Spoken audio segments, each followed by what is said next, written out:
Hey everybody, Dimitri here. Unfortunately, Nick and I were unable to coordinate for this week's recording due to a bad case of the flu. But don't worry, we'll look back at the original Hercules movie later this month. In the meantime, here's a previously unaired episode of Don't F with the Original in which we talk about Arthur. You forgot the first rule of remakes, Jill. Don't fuck with the original.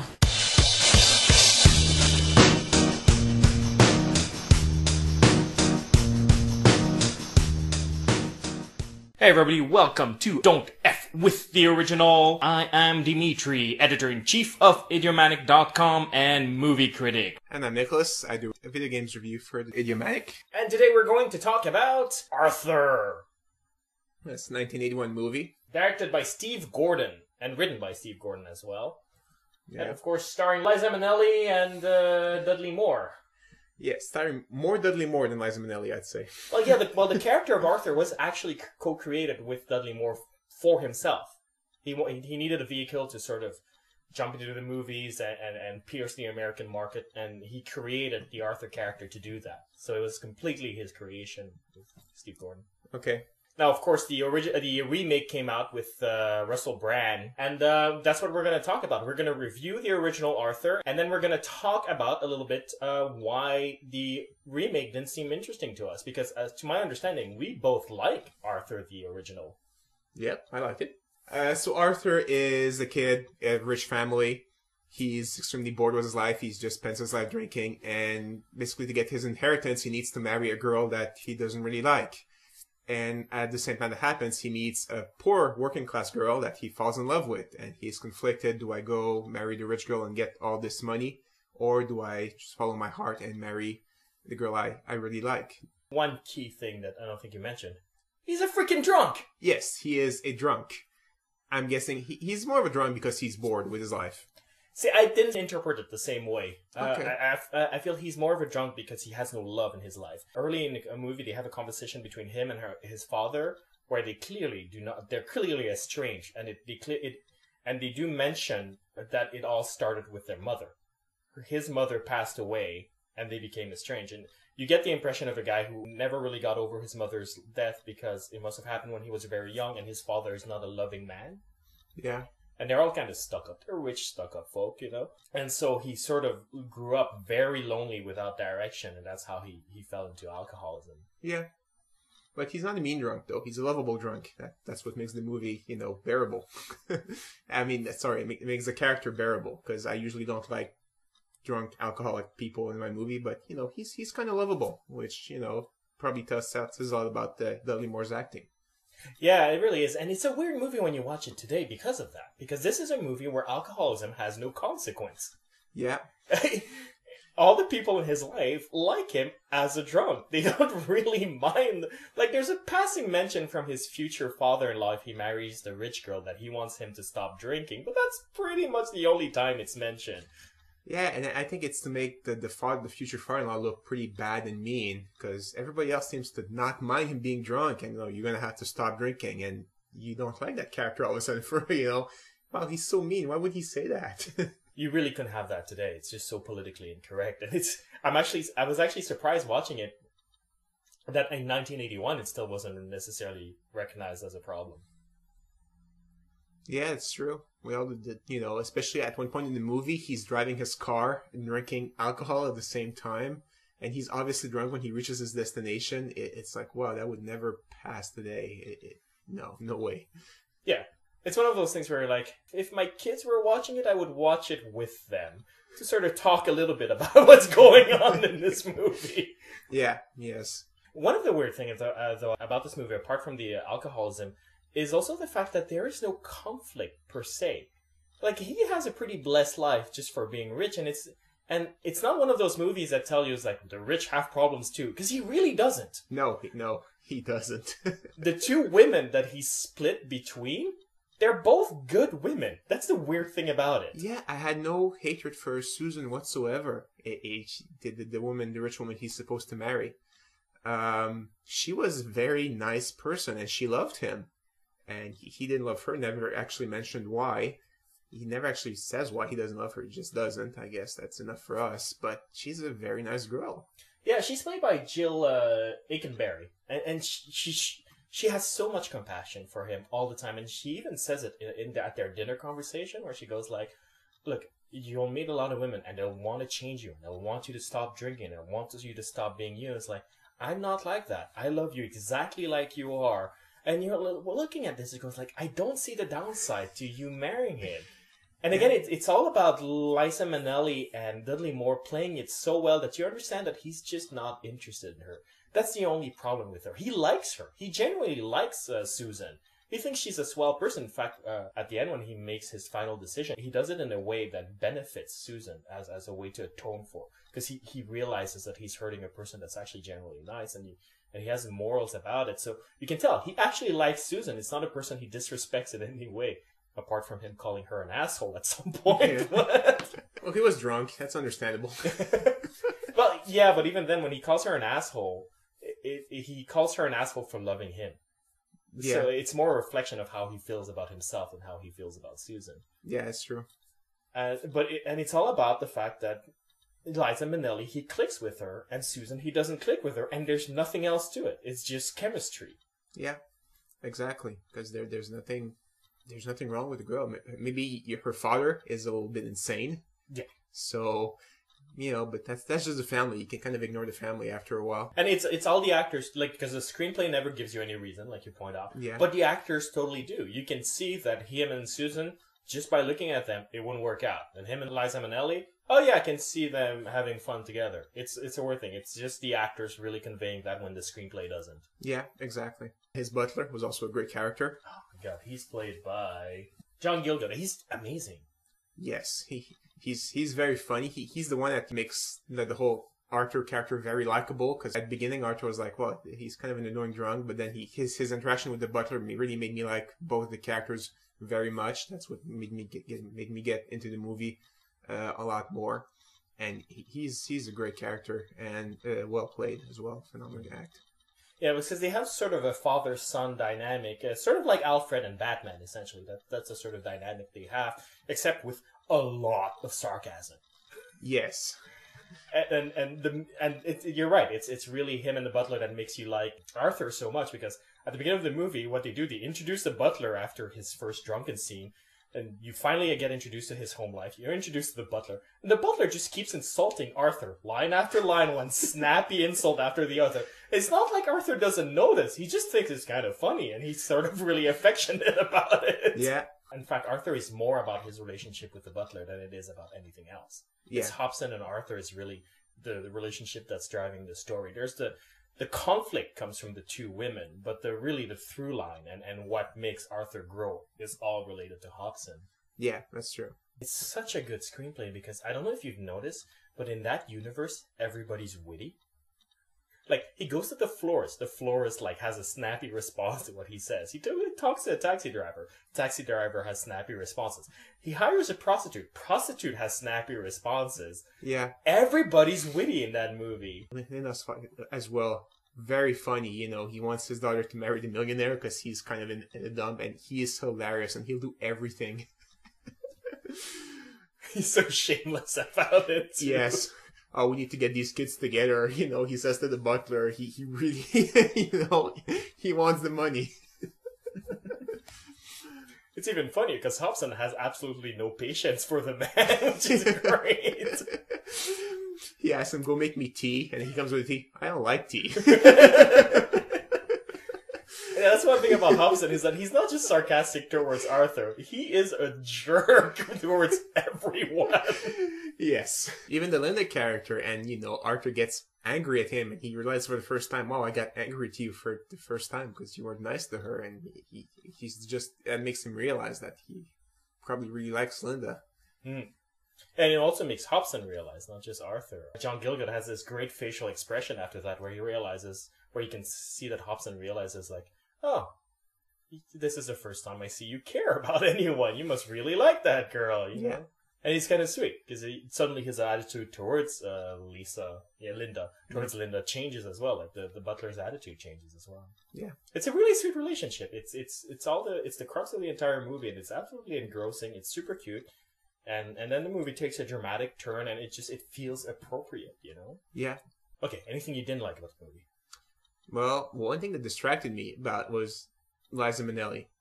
After all the jokes of how weird she looks and everything that have been going on for like the last 10 years, seeing her in the movie was kind of distracting. You get over it after a while, but still, you see her and you're like, really? Arthur's falling for her? It's odd. It's not like he's good looking himself. Yeah, but he's rich, so he can, he's fine. But she's like, she's weird looking, and she's, why would you go for that? And after a while, you can see the chemistry because they you see the chemistry when they talk together. But at the beginning, you're like, really? Well, keep in mind that he has permanent beer goggles, so I guess so. You know what? But she has so much charisma.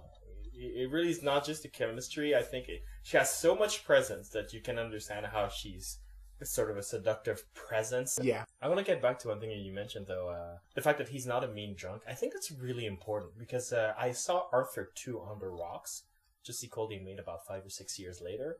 They made a sequel? Yeah. Oh. Boy, does it not work. Because Hobson's not there. Oh, okay. Yeah. And so you're missing a large part of the movie. I mean, he does make an appearance eventually, but the most important thing that's missing is that the jokes when he's drunk and talking to strangers and being his obnoxious drunken self, he comes off as mean. Asshole. Well, he's being a bit of a jerk and being a little bit abrasive. Yeah. In his approach to people, and he insults another rich guy at some point, which in the first movie they are very careful about it. He doesn't. The only person he ever insults is himself. Yeah. And you get the sense of somebody who really profoundly doesn't like himself, and that's why he's the way he is. Yeah. So, why? I mean, it felt that he drank because, like you said, he didn't have a lot of love, so he's with the Linda character, I'm guessing, in the second movie. Yeah. Why does he still keep drinking? Well, actually, the second movie is all about him learning not to drink anymore. Oh, okay. But getting back to the first one, yeah, there is a point where he stops drinking, and you realize that he's really not that different when he stops drinking. Yeah. He just slurs a little less. I really didn't see anything else different about him. Although the drunken acting was kind of, nah, you're pretending to be drunk. It's really obvious. Yeah, it's a different style of acting back then. Yeah. It's a lot more stagey. He comes off a little bit like an SNL character. Yes, he does. It's really like, yeah, you're pretending to be drunk. We get the point out, you're drunk, and you're kind of, a funny drunk. You say the funny things, but you're obviously not drunk. You're a guy pretending to be drunk. Yeah, it's sort of a larger than life caricature, and I think it works on that level. You know what I mean? Like, because if you were drunk for real, it would be uncomfortable. Yeah, but you could play drunk better, is what I was saying. Possibly, yeah. Although, can you with lines like his? Because no drunk is that witty. You know what I mean? Because he's a very, very witty and articulate drunk. And I can't imagine anybody playing drunk for real convincing us that a drunk man can come up with those jokes. That's true. That is true. Well, he is British. Maybe British people, are better drunks than Americans. They really are not. Have you ever been to a football game? That's true. Britishers get drunk like American frat boys get drunk. It's Saturday morning, everybody's vomiting on the side of the street. That's how it worked in the UK. Why is he British, by the way? I don't know. Because Arthur, he's clearly a British character. He still speaks with a British accent. Yeah. His father is not. He's in America, and he seems to be old money. So, yeah. Why is he British? Because it's a vehicle for Dudley Moore, and he's British. Boy, we have a lot less to say about this movie than I thought we would, because it's such a weird movie. It's a weird movie, but that's the thing. There's no real conflict. There's no real story. It's just stuff that happens, and it's enjoyable.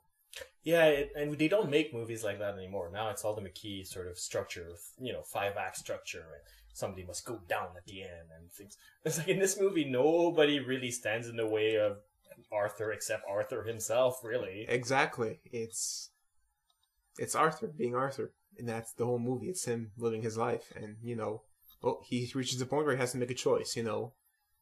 Girl he doesn't like or money, or girl he loves and no money. Yeah. then you know that sacrifice sort of rectifies itself for some reason. It's Yeah. completely convoluted. I don't know. I thought it was funny. It just without going to spoilers, it turns out that the dilemma wasn't really quite what it seemed. Yeah, exactly. But I mentioned this briefly, but I do like the way he deals with the dilemma. Like, where you see that he's a nice guy who's completely conscious of what he's doing. You know what I mean? Like, he's completely conscious that his drunkenness does make him a stumbling fool, and that he does hurt people sometimes as a result of his actions. Because he's stuck in a dilemma where whatever he does is going to hurt someone.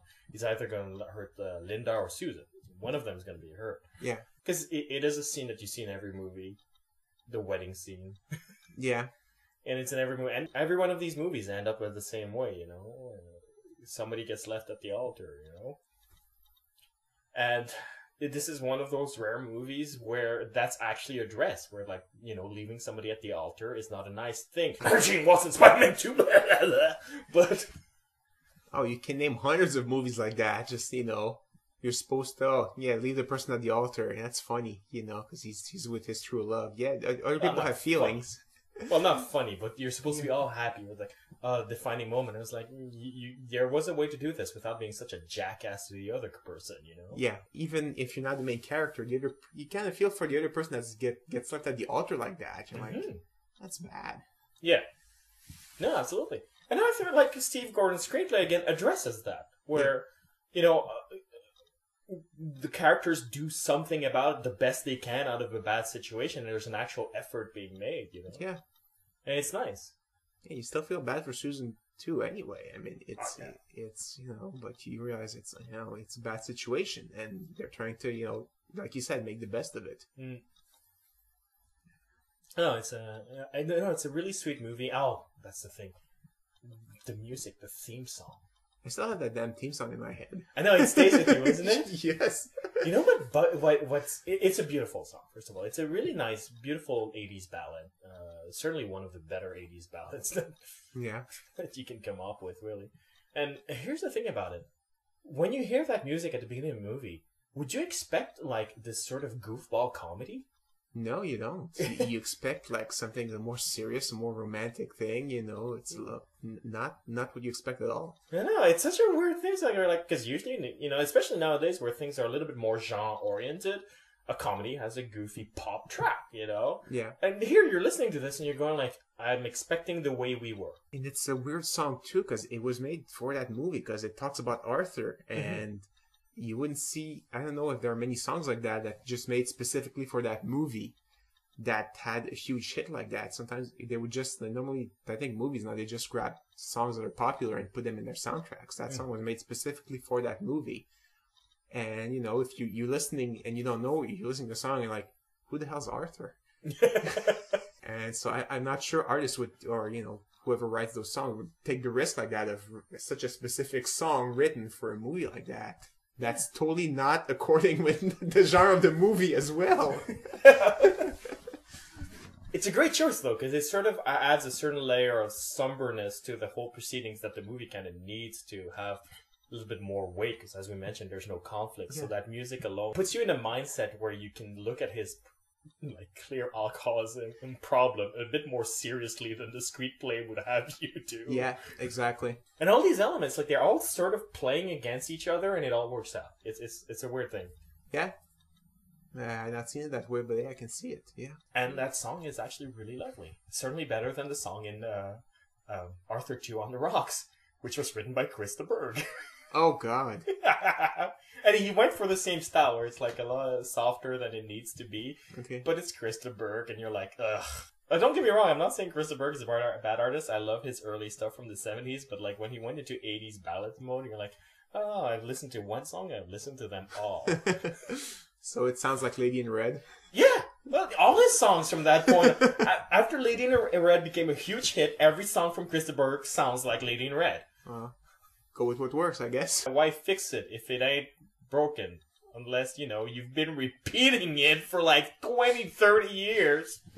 And sound like a broken record. Hello. Hello.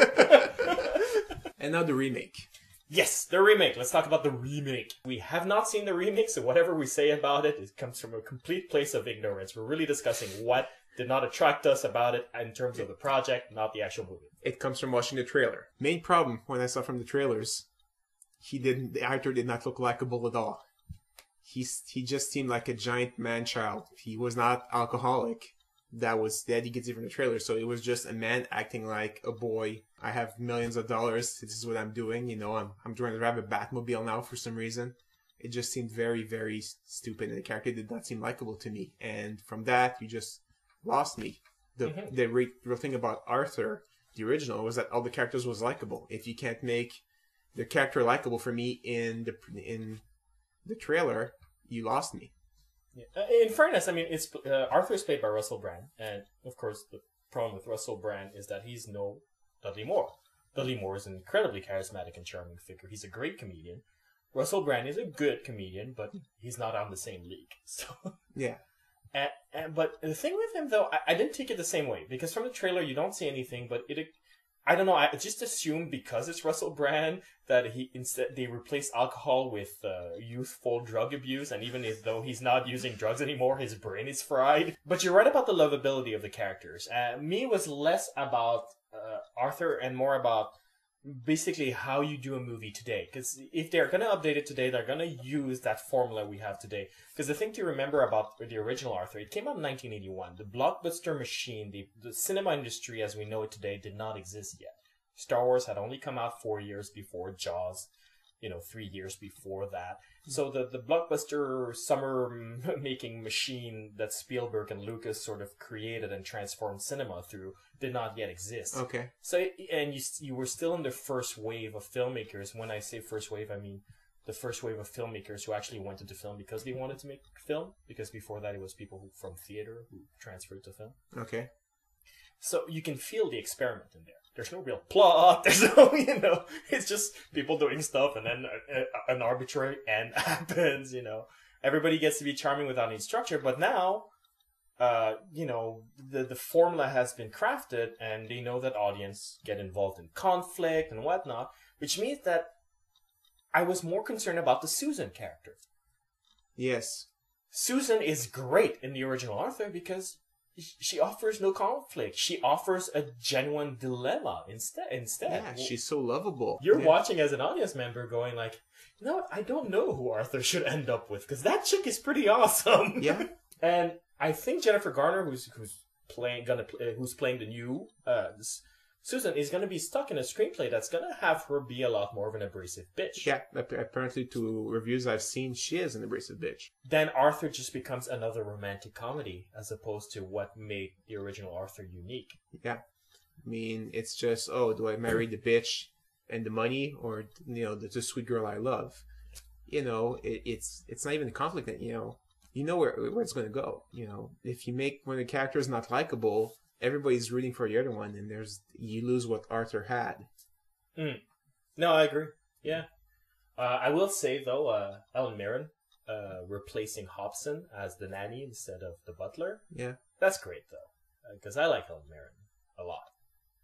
Yeah. And she's funny. And she can certainly play a likable bitch. Yes, I can see her being that, but again, just Arthur not being likable just kind of kills it for me. Yeah. No, I agree. And again, we're all judging this. I want to stress, we haven't seen the movie. None of what we're saying counts as an actual criticism of the new movie because we haven't seen it. We've seen trailers and reviews. That's about it. And what we're discussing is the reason why the movie didn't interest us, even though we like the original. Yeah. And it's all these elements that, with the new way of making films, all I'm seeing is a formula picture that we've seen 1,000 times before. And the thing about Arthur that makes it special is that it was just too new, too fresh to know the formula, so it just went into completely unpredictable directions. Yeah. And watching a formula being imposed on that is why? What's the point? Yeah. It's, I think, visual because you need likable characters. That's what made Arthur for me. Every character was, amazing, and I wanted to see more of them. And when you show me a trailer with a guy dressed as a Batman with a Mexican as Robin, What the hell? I'm not interested in seeing that at all. And I think the original is clearly a vehicle to drive very charming actors. And just from the look of it, again, I haven't seen the movie, it looks like it's a lot more plot-driven. And that goes against the spirit. Okay. Arthur is not called the millionaire who must choose between two girls. It's called Arthur. And it's because Arthur has to be driving force. It's character-driven, not plot-driven. And this looks very plot-driven. Okay. All right. Yeah. So that's our thoughts. If you've seen the remake and you go like, this is good, you're all stupid, I invite you to write to us. Or if you've seen the original and you think the original's crap, go ahead and write to us as well. You can write us at mail@idiomanic.com or post a comment right below the episode at idiomanic.com. That's it for us. All right. Bye-bye. Bye-bye.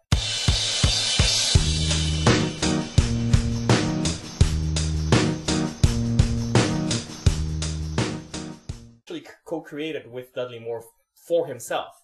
He needed a vehicle to sort of jump into the movies and pierce the American market, and he created the Arthur character to do that. So it was completely his creation with Steve Gordon. Okay.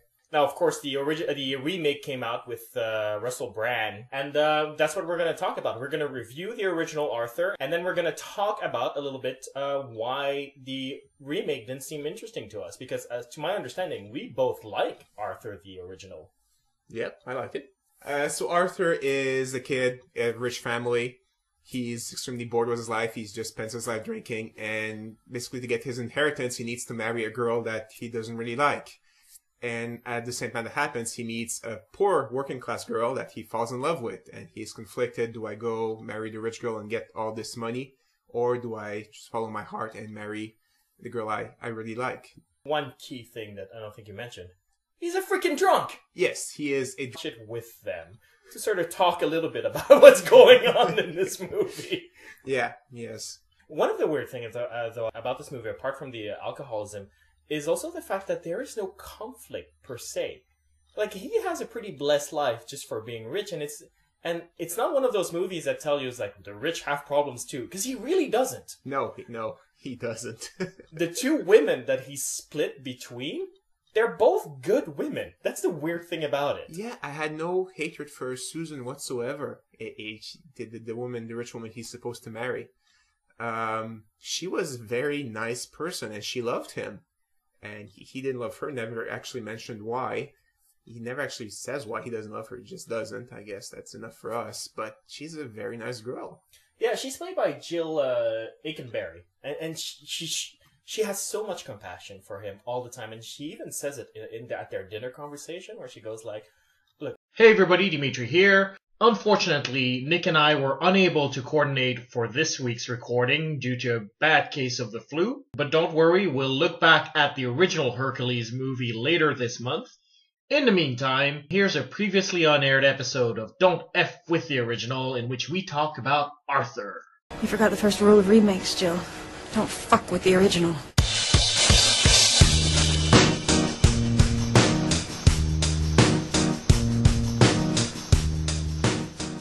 Hey everybody, welcome to Don't F With the Original. I am Dimitri, editor-in-chief of Idiomanic.com and movie critic. And I'm Nicholas. I do a video games review for Idiomatic. And today we're going to talk about Arthur. That's a 1981 movie. Directed by Steve Gordon, and written by Steve Gordon as well. Yeah. And of course starring Liza Minnelli and Dudley Moore. Yeah, starring more Dudley Moore than Liza Minnelli, I'd say. Well, yeah, the character of Arthur was actually... Because this is a movie where alcoholism has no consequence. Yeah. All the people in his life like him as a drunk. They don't really mind. Like, there's a passing mention from his future father-in-law if he marries the rich girl that he wants him to stop drinking. But that's pretty much the only time it's mentioned. Yeah, and I think it's to make the future father-in-law look pretty bad and mean, because everybody else seems to not mind him being drunk, and you're going to have to stop drinking, and you don't like that character all of a sudden for, wow, he's so mean, why would he say that? You really couldn't have that today. It's just so politically incorrect. And I was actually surprised watching it that in 1981 it still wasn't necessarily recognized as a problem. Yeah, it's true. We all did, especially at one point in the movie, he's driving his car and drinking alcohol at the same time. and he's obviously drunk when he reaches his destination, it's like, wow, that would never pass today. No way. Yeah. It's one of those things where, like, if my kids were watching it, I would watch... Drunk. I'm guessing he's more of a drunk because he's bored with his life. See, I didn't interpret it the same way. Okay. I feel he's more of a drunk because he has no love in his life. Early in a movie, they have a conversation between him and his father where they're clearly estranged, and they do mention that it all started with their mother. His mother passed away, and they became estranged. And you get the impression of a guy who never really got over his mother's death because it must have happened when he was very young, and his father is not a loving man. Yeah. And they're all kind of stuck up. They're rich, stuck up folk, you know? And so he sort of grew up very lonely without direction, and that's how he fell into alcoholism. Yeah. But he's not a mean drunk, though. He's a lovable drunk. That's what makes the movie, bearable. I mean, sorry, it makes the character bearable, because I usually don't like drunk alcoholic people in my movie, but, he's kind of lovable, which, probably says a lot about Dudley Moore's acting. Yeah, it really is. And it's a weird movie when you watch it today because of that.